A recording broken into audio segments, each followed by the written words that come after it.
సీరియల్లో సినిమాలో నటించాలనుకుంటున్నారా? అయితే వెంటనే మా యాక్టింగ్ స్కూల్లో జాయిన్ అవ్వండి.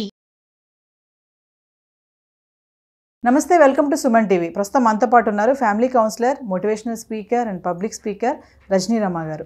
నమస్తే మ్యామ్. నమస్తే నవీన. మ్యామ్, ఎక్కడో కోల్కతాలో జరిగింది కదా ఇన్సిడెంట్, మన స్టేట్లో కాదు కదా, మన ఇంట్లో కాదు కదా అని చాలామంది అనుకుంటూ ఉంటారు. కొంతమంది అయితే దీన్ని ఫాలో అవుతున్నారు, అప్డేట్స్ కూడా చేయడం అయితే జరుగుతుంది. బాధాకర విషయం అని కూడా చెప్తున్నారు. అయితే అసలు దీన్ని మనం కూడా దీని నుంచి మనం కూడా బయటపడాలి, దీన్ని మనం ఎలా తీసుకెళ్ళవచ్చు, బయటకు ఎలా తీసుకురావచ్చు దీన్ని అంటే మీరు ఎలా చెప్తారు? ఏ కోణంలో చూడొచ్చు దీన్ని అంటే అందరూ పాపం వాళ్ళ దైనందిన కార్యక్రమాల్లో మునిగి ఉంటారు, ఉండాలి, తప్పదు. మరి వాళ్ళ జాబ్స్, వాళ్ళ రొటీన్ లైఫ్ వాళ్ళకు ఉంటాయి కాబట్టి.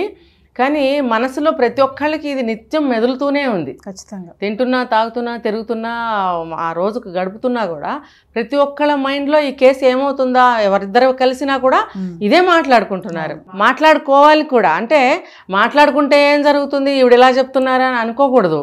ఏంటంటే ఇది ఇద్దరిద్దరు ముగ్గురు నలుగురు కలిసి మాట్లాడుకుంది ఒక గ్రూప్ డిస్కషనే చాలా ముందుకి, అంటే గాలిలోనే ఈ వార్త అందరికీ తెలిసిపోతుంది అన్నట్టుగా ఉంటుంది మనం మాట్లాడుకునేది ఏది కూడా. చూడండి, మొన్న అక్కడెక్కడ విన్నాను, నిజమే కదా, ఇవాళ మనం కూడా ఇదే మాట్లాడుకుంటున్నాము అనేది వచ్చినప్పుడు మన చుట్టుపక్కల కూడా అదే డిస్కషన్స్ జరుగుతున్నాయి అనేది అందరికీ తెలుస్తుంది.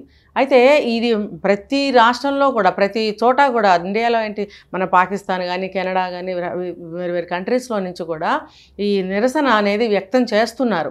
అంటే ఎవరి వంతు వాళ్ళు నిరసన వ్యక్తం చేస్తున్నారు. మాకు ఈ అమ్మాయికి జస్టిస్ జరగాలి అని మనకి కామెంట్స్లో కూడా బాగా పెడుతున్నారు.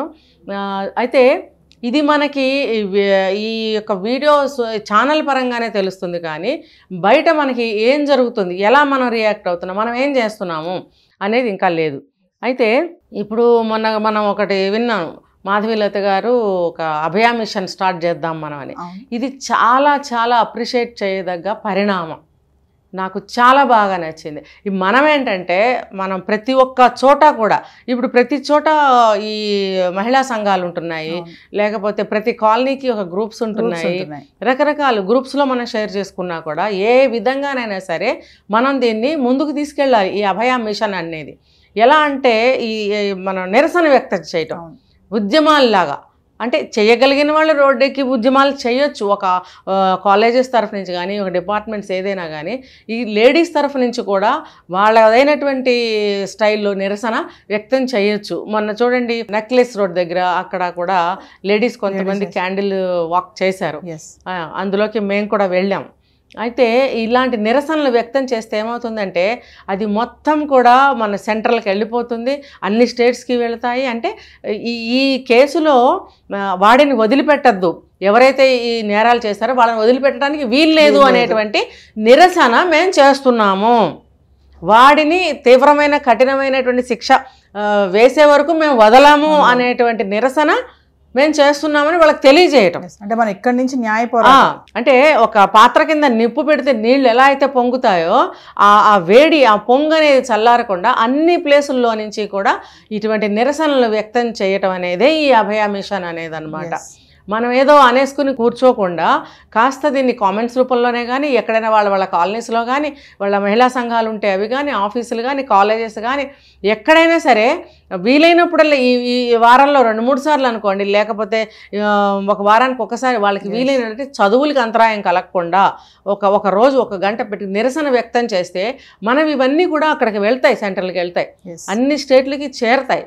ఈ మిషన్ అనేది న్యాయం జరిగే వరకు, అంటే న్యాయం అంటే నా దృష్టిలో వాడికి కఠినమైనటువంటి శిక్షలు పడే వరకు కూడా ఎవరు కూడా ఈ ఉద్యమం, నిరసన ఉద్యమాలు ఆపకూడదనేది నా అభిప్రాయం కూడా. మనం ఇంతకుముందు వీడియోస్లో 2-3 సార్లు చెప్పుకున్నాం. అంటే మనం చెప్పుకున్నాము, కామెంట్స్లో పెట్టండి అని అంటున్నాం, కానీ బయటకు వెళ్ళి ఉద్యమాలు మనం చేయలేకపోతున్నాం. చేయగలిగిన వాళ్ళు ఆ రకంగా చేయాలనేది నా సందేశం. ఎందుకంటే అందులో కూడా రేపు మన చెల్లి ఉంటుంది, అక్క ఉంటుంది, తల్లి అందరూ ఉంటారు కదా. ఎక్కడో జరిగింది మనకి ఎందుకులే అని ఊరకుండొద్దు. ఇక్కడి నుంచి కూడా మన పోరాటం అనేది మనం ఏం చేయగలుగుతాం. ఓకే, మనం అక్కడికి వెళ్ళిపోయి ఆ కేసులో ఇన్వాల్వ్ చేయలేము, కానీ మీరు అన్నట్టుగా ఆ ప్రొటెస్ట్లు అనేది అవును. మనకు సమయం ఉన్నప్పుడు ఖచ్చితంగా చేస్తే అది అలా రీచ్ అవుతూ ఉంటది కాబట్టి ఆ తల్లిదండ్రులకు కూడా కొంచెం అది ఊరటిస్తుంది కదా మేడం. ఇది ఇంకో రకంగా ఎట్లా అంటే ప్రతి వాడు భయపడతాడు. ఎస్ అటువంటి ఆలోచన ఉన్న వాళ్ళు ఉంటారు కదా, Yes. వాళ్ళని ఏం తిట్టినా కూడా మనకి ఇంకా తృప్తి కలగదు, వాడికి చేరను చేరు. ఆ దరిద్రులు, నీచులు, దుర్మార్గులు, కీచకులు ఏమన్నా ఈ రకరకాల పేర్లు పెట్టుకుంటే కూడా మన కోపం చల్లారదు. అటువంటి దుర్మార్గులు ఎవరైతే ఉన్నారో వాళ్ళు కూడా రోడ్డు మీద ఇవన్నీ చూస్తూ ఉంటారు కదా, అమ్మో ఇవేవో జరుగుతున్నాయి, మనం ఏమన్నా తోక ఆడిచ్చామంటే కట్ చేస్తారు, మనం ఒళ్ళు దగ్గర పెట్టి ఉండాలి అనేటువంటి భయం వాడిలో కలిగించాలి. కలుగుతుంది, భయం ఉంటుంది ఖచ్చితంగా. అలాంటి వాళ్ళు ఉంటే కొంచెం మారే అవకాశాలు కూడా ఉంటాయంటారా మేడం? మారే అవకాశాలు కూడా ఖచ్చితంగా మారే అవకాశాలు ఉంటాయి. ఇప్పుడు ఇవన్నీ చూస్తుంటే వాడికి వణుకురాదు, భయం పుట్టి అమ్మ నేను ఇలాంటి వ్యధవను కదా, ఇవన్నీ నాకు కూడా వర్తిస్తాయి కదా, ఆ అరుపులు ఆ నినాదాలు ఇవన్నీ నాకు వర్తిస్తాయి కదా అని వాడు కొంచెం వణుకుతాడు, భయం వస్తుంది వాడికి. ఇప్పుడు మనం నీట్గా వెళ్తుంటారు, వాడు ఎలాంటి వాడు మనకేం తెలుస్తుంది, అదేదో వాడికే తెలుస్తుంది వాడు ఎలాంటి వాడు. సో అలా వెళ్ళే వాళ్ళు కూడా చూసి భయపడతారు, కొంచెం జాగ్రత్త పడతారు, మారతారు. మారడానికి ఛాన్సెస్ ఉన్నాయి. ఇలా జరిగితే ఏం జరుగుతుంది అనేది కూడా మనం ఆ నినాదాల్లో కనుక మనం ఎక్స్ప్రెస్ చేసినట్టయితే అవి కూడా వింటారు వాళ్ళు. ఎందుకంటే ఆ తల్లిదండ్రులు కూడా అన్నారు మేడం, ఆ తల్లి బిడ్డను కోల్పోయినా కూడా వీళ్ళందరూ కూడా నా బిడ్డలు లాంటి వాళ్ళే, నా కూతురు కోసం పోరాడుతున్నారు, నా జస్టిస్ వచ్చే వరకు కూడా అని చెప్పి. ఎందుకంటే మనం అక్కడ వరకు వెళ్ళి చేయలేము కానీ నిరసన, మనం ఇక్కడుండి కూడా మనం పోరాటం చేస్తే ఆ తల్లిదండ్రులు అది ఎంతో ఊరటిస్తుంది ఖచ్చితంగా. బిడ్డలనే కాదండి, వయసు తారతమ్యం లేకుండా అందరికీ జరుగుతున్నాయిగా. ఎస్ కదా, ఏ వయసు వాళ్ళకైనా జరుగుతున్నాయి. సెక్యూరిటీ లేదు. చిన్న పాప దగ్గర నుంచి ముసలమ్మల దాకా ఈ అత్యాచారాలు జరుగుతున్నాయి. అంటే వాడికి స్త్రీ అయితే చాలు, ఇంకేం అవసరం లేదు వాడికి. అదనమాట మెయిన్ రీజన్ ఏంటంటే మేడం మనం అనుకున్నట్టుగా ఇక్కడ శిక్ష లేదు కదా, పనిష్మెంట్ లేదు, సాక్ష్యం లేదుగా, సాక్ష్యం లేదు, దాన్ని చెరిపేస్తున్నారు. ఇంకోటి ఏంటంటే వెంటనే శిక్ష కూడా ఇస్తలేదు కదా, ఇమీడియట్లీ వాడికి మీరు అన్నట్టు ఏ కాలో తీసేస్తే చేస్తే భయం అనేది. ఇంకోటి ఏంటంటే మారుమూల ఎక్కడైనా జరిగితే కూడా బయటకు కూడా రావు కదా, ఆర్తనాదాలు చేసినా, దెబ్బలు తగిలినా, ఇంకోటి జరిగినా ఆవిడ మా ఆడమనిషి చిన్నదైనా పెద్దదైనా నోరు మూసుకుని కళ్ళు తుడుచుకుని ఇంటికి వెళ్ళిపోతుందే కానీ కేసు చేయరుగా. అలా ఎన్ని కేసులు లేవు మేడం, మారుమూల చోట్లయితే బయటికి రావు, కేసులు అవ్వవు. అందుకనే వాళ్ళు విచ్చలవిడిగా తిరుగుతున్నారు. ఎన్ని జరుగుతున్నాయి ఆడపిల్లల పట్ల కానీ మహిళలు. మీరు అన్నారు వయసు లేదు, ఏది లేదు, నెలల పాప దగ్గర నుంచి చూసుకుంటే ఇంక రేపు చనిపోతారు అనుకునే వయసు ఆమె కూడా సెక్యూరిటీ లేదు మేడం. సో శిక్ష అనేది కొంచెం తొందరగా, ఒక తల్లినే చేయబోయాడని మొన్న ఈ మధ్య మన ఛానల్లో చూసాం కూడా. కన్న తల్లి పాలిచ్చి పెంచి 3 పూట్ల తిండి పెట్టి తినిపించి లాలపోసి ఇప్పటికి ఇంత వయసు వచ్చిన బిడ్డకి తల్లి అన్నం తినిపించాలని కోరుకుంటుంది. ఆ వాడు కూడా అమ్మ చేతి ముద్ద తినాలనుకునే బంధం అది. అటువంటి బంధం మీద కూడా వాడు కన్నేశాడు అని అంటే వాడు మృగాడు అంటారు కదా, ఆ మృగాడు, అంతేగాని కొడుకు కాదు వాడు. అభయ కేసు అయ్యాక కూడా ఎన్నో వార్తలు వచ్చాయి మనకి, అక్కడ న్యూస్ అని మీరు అన్నారు మదర్ అనేసి.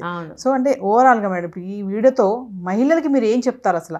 అంటే ఎక్కడో జరిగింది కోల్కతాలో, మనకు సంబంధం లేదు కదా, మన ఇంట్లో జరగలేదు, మన అమ్మాయికి జరగలేదు కదా అనుకోకుండా మీరు చేయగలిగినంత అంటే ప్రొటెస్ట్, ఆ తల్లిదండ్రులకి మనం చేయవలసినటువంటి పోరాటం అంటే వాళ్ళకి ఒక శక్తిని ఇవ్వాలి, మనం కూడా ఉన్నాము మీ వెనకాల అనేది.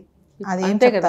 ఇప్పుడు మన భారతదేశంలో ముఖ్యంగా అదర్ కంట్రీస్ వాళ్ళు కూడా సపోర్ట్ ఇస్తున్నారు, చాలా వాళ్ళకి కృతజ్ఞత మనం చెప్పుకోవాలి. మన దేశానికి ఎంత బాధ్యత ఉంది చూసారా, ఈ బాధ్యత అనేది ప్రతి పౌరుడి మీద ఉంది. అమ్మాయి కానీ అబ్బాయి కానీ ఎవరైనా సరే వాళ్ళ నిరసనని వాళ్ళకి తెలిసిన స్టైల్లో వ్యక్తం చేయవలసిందే. మారుమూల గ్రామాల్లో కూడా లేడీస్ పొలం పనులకు పోతాము, మా ఇంట్లో మా వంటలు ఉంటాయి, మా సంసారాలు, మా గోల అనుకుంటూ ఉంటారు. అయినా కూడా వాళ్ళు కూడా ముందుకొచ్చి ఈ ఉద్యమాలు చిన్న చేయాలని నేను కోరుకుంటున్నాను. ఎందుకంటే ముఖ్యంగా మారుమూల గ్రామాల్లో అలాంటి ప్లేసెస్లో జరిగే కేసులు వెలుగులోకి రావట్లేదు కాబట్టి మీకు ఎప్పుడైనా జరిగి ఉండొచ్చు, నెక్స్ట్ జరగచ్చు. దాని వంతుగా మీరు ఒక అవేర్నెస్గా ఆ ఊళ్ళో వాళ్ళందరికీ ఒక జడుపు, ఒక భయాన్ని కలిగించగలరు మీరు.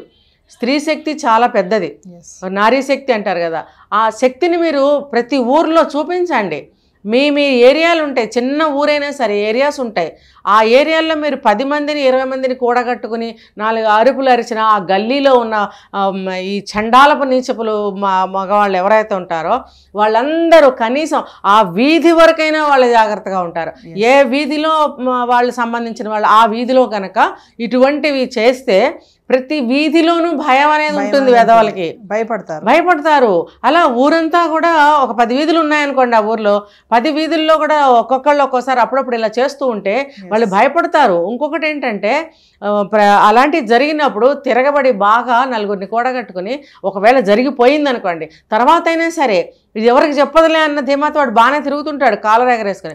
నలుగురిని తీసుకెళ్ళి వాళ్ళని కుమ్మి వాడిని అప్పజెప్పాలి పోలీస్ స్టేషన్లో. కేసు ఎఫ్ఐఆర్ చేసే వరకు ఊరుకోకూడదు.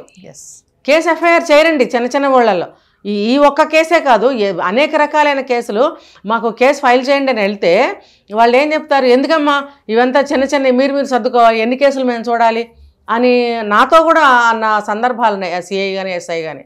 ఎందుకమ్మా ఇవన్నీ చిన్న డొమెస్టిక్ విషయాలు కదా, ఇంట్లో వాళ్ళు సర్దేసుకోవాలి, ప్రతిదానికి పోలీస్ స్టేషన్ అని వస్తే మేము ఎన్ని కేసులని టేకప్ చేయాలి, అక్కడ బోల్డ్ అని పెండింగ్ ఫైల్స్ ఉన్నాయి ఇలా అంటున్నారు. ముందు మీరు ఎఫ్ఐఆర్ చేయండి. చేస్తారా చేయరా? చేయించాల్సిన హక్కు మాకుంది, చేయాల్సిన బాధ్యత మీకుంది. మీరు చేసే వరకు కదలకండి. అది ప్రతి గ్రామాల్లో కూడా చేయవలసిన పని.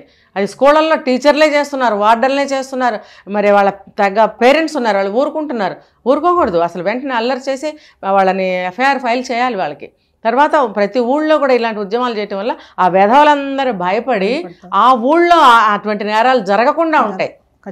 ఖచ్చితంగా. అలా మారుమూల ఊళ్ళని కాదు, మన కాలనీస్లోనే, సిటీస్లో కాలనీస్ కావచ్చు, ఒక టౌన్ కావచ్చు, పల్లెటూరు కావచ్చు, ఒక బస్సు వెళ్ళని ఊర్లు ఉంటాయి కొన్ని, అక్కడ తెల్లవారులేస్తే ఏం జరుగుతాయో ఎవరికి తెలియదు. అట్లాంటి చోట్ల. Thank you ma'am.